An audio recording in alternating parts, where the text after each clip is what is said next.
वह तारीख थी 14 जून 2018। जम्मू कश्मीर के पुंछ और शोपियां के बीच पहाड़ियों पर घना जंगल, चिनार के ऊंचे ऊंचे पेड़, झरने, बड़ी चट्टानें और गुफाएं। पतझड़ का मौसम है, चारों तरफ सूखी पत्तियां बिखरी हैं।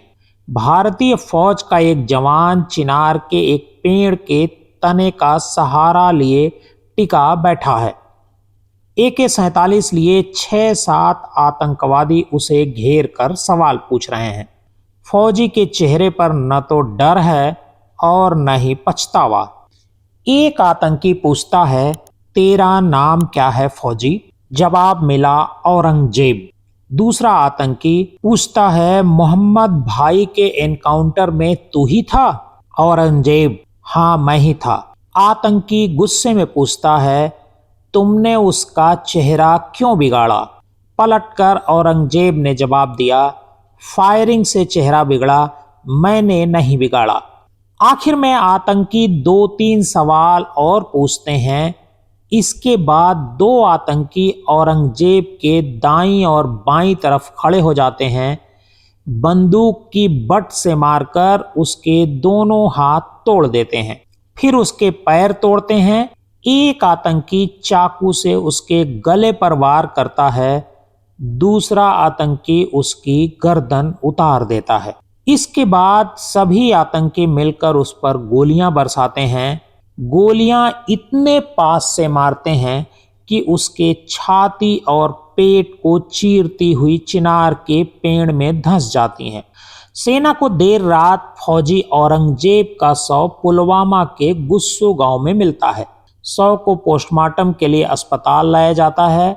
शव से गोलियां निकालते निकालते डॉक्टरों को 2 दिन पोस्टमार्टम में लग गए। वह इस तरह छलनी हो गया था कि उसके आर पार देखा जा सकता था। औरंगजेब छुट्टी लेकर ईद मनाने पूंछ जिले के केजी टॉप जा रहे थे। केजी टॉप में ही उनका घर है। आतंकियों ने औरंगजेब की हत्या करने का फतवा जारी कर दिया था। आतंकवादियों ने इस नृशंस हत्या का वीडियो बनाया, जो औरंगजेब की हत्या के 2 दिन बाद यानी 16 जून 2018 को वायरल कर दिया गया। औरंगजेब तो अब नहीं हैं, लेकिन उनकी बहादुरी के किस्से पूरी घाटी में आज की तारीख में भी चर्चा में रहते हैं। बताया गया कि एक बार औरंगजेब 10 सैनिकों के साथ पेट्रोलिंग करते करते पाकिस्तान में 6 किलोमीटर अंदर चले गए। जब उन्हें एहसास हुआ कि वे पाकिस्तान आ चुके हैं, तो उन्होंने फोन कैंप करके मां को बताया। सेना ने 10 सैनिकों को वहां से सुरक्षित बाहर निकालने की जिम्मेदारी औरंगजेब को दी। उन्होंने अपने सभी साथियों को वहां से सुरक्षित बाहर निकाल भी लिया। इससे सेना के अधिकारी काफी खुश थे। औरंगजेब के भाई जफर ने मीडिया को बताया कि वो उनकी शहादत की तारीख को याद करते हुए उन्हें वो दिन याद आ जाता है। 2 दिन बाद ईद थी। घर में खुशी का माहौल था कि सभी भाई एक साथ ईद पर घर में होंगे। ईद पर औरंगजेब किसी को कुछ लाने नहीं देते थे, वे खुद ही सारा सामान लाते थे। इस बार भी उन्होंने बता दिया था कि सारा सामान लेकर वो घर पर आ रहे हैं। जफर ने मीडिया को बताया कि एक बार वे चाचा के साथ कोलकाता गए, वहां उन्हें बुखार आ गया, खाना पीना सब छूट गया। ये बात अब्बू को पता चली तो उन्होंने औरंगजेब से बात कराई। भाई से बात करने के बाद मुझे भूख लग गई और मैंने जमकर खाना खाया।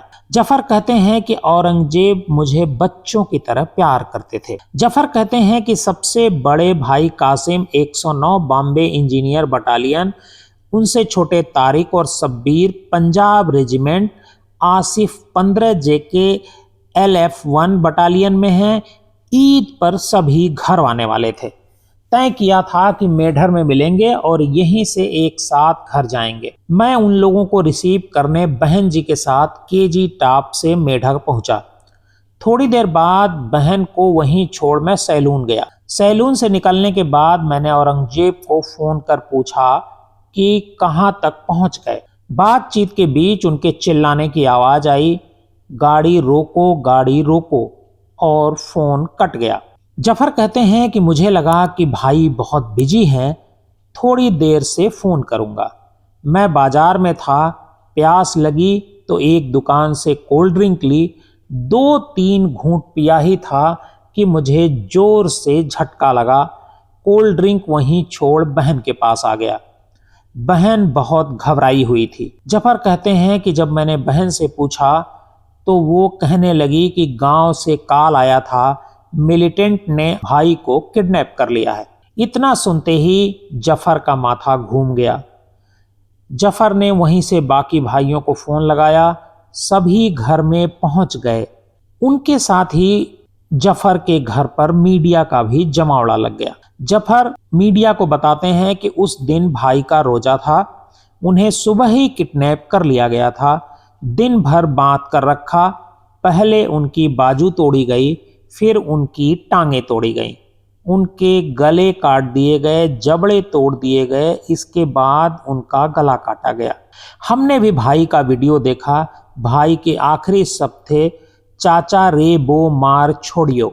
कश्मीरी भाषा में औरंगजेब मां को बो कहते थे। जफर कहते हैं कि शुरुआत में हमें लग रहा था कि आतंकी भाई को छोड़ देंगे, लेकिन ऐसा नहीं हुआ, क्योंकि आतंकी जानते थे कि अगर इसे छोड़ दिया तो यह हमें नहीं छोड़ेगा। खैर, भाई को तलाशने सेना ने ऑपरेशन शुरू किया। रात में ही जंगल घेर लिया और रात को 8 बजे लाश मिली। 2 दिन बाद सेना के अधिकारी औरंगजेब की लाश लेकर उनके घर पहुंचे। लाश 2 दिन बाद ईद पर ही घर लाई गई थी। 2 दिन इसलिए लग गए क्योंकि उनके शरीर में इतनी बुलेट मारी गई थी कि पोस्टमार्टम के समय उसे निकालने में काफी वक्त लग गया। शरीर गोलियों से इस कदर छलनी कर दिया गया था कि औरंगजेब की लाश को ऐसी हालत में कब्र में नहीं रखा जा सकता था। पीछे से गोलियां आर पार होने से पूरा शरीर खोखला हो गया था, इसलिए ताबूत सहित लाश दफनानी पड़ी। जफर कहते हैं उनके जनाजे के समय हर आंख नम थी, हिंदू हो या मुस्लिम सब रो रहे थे। मुझे तो लग रहा था कि मैं फट जाऊंगा, काश मैं फट क्यों नहीं गया, मेरी सांस रुक क्यों नहीं गई। लेकिन कहते हैं कि न मरने वाले के साथ मरा नहीं जाता। देखते ही देखते सेना के अधिकारी और आसपास के गांव का हुजूम केजी टॉप पर उमड़ पड़ा। उन्हें पूरे सैनिक सम्मान के साथ विदाई दी गई। जफर बताते हैं कि आतंकी भाई से बहुत गुस्सा थे। भाई ने उनके एक कमांडर सगीर टाइगर को दरअसल मार दिया था। उन्होंने पाकिस्तान के एक आतंकी कमांडर मौलाना मसूद के भतीजे को भी मारा था। समीर टाइगर को मारते वक्त भाई की बाजू में गोली लगी थी। इसके बावजूद उन्होंने समीर टाइगर के साथ दूसरी मंजिल से छलांग लगा दी और उसे मार दिया था। जख्मी बाजू से ही वे मेजर शुक्ला को उठाकर सुरक्षित जगह पर ले गए थे। जफर मीडिया से कहते हैं कि उन्होंने एक औरंगजेब को मारा, हम देश के लिए 10 औरंगजेब और कुर्बान कर देंगे। मैं औरंगजेब का बदला लेकर रहूंगा। जफर ने जम्मू कश्मीर पुलिस में अप्लाई किया है और इस समय वह रिजल्ट का इंतजार कर रहे हैं।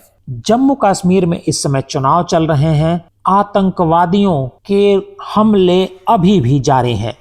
हम आपको जम्मू कश्मीर के कुछ घटनाओं का डीएनएम शो में खुलासा करेंगे।